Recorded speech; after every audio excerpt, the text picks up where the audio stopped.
Hello, so ganito yung pag-track ng LBC parcel. Open ng Chrome or anong browser, then type mo ng LBC tracking. Then hit go.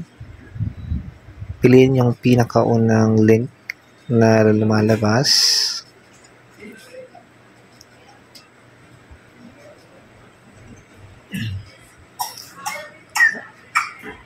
Sa tracking number na box, bumalik ulit sa tracking number na binigay ng seller.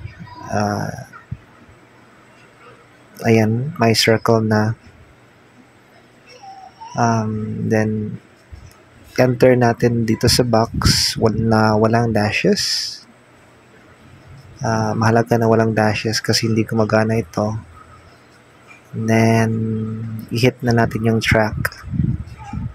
Wait lang natin ng konti para mag-load yung details.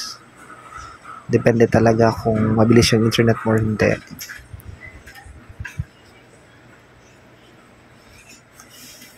Okay, so eto na yung tracking details ng iyong package.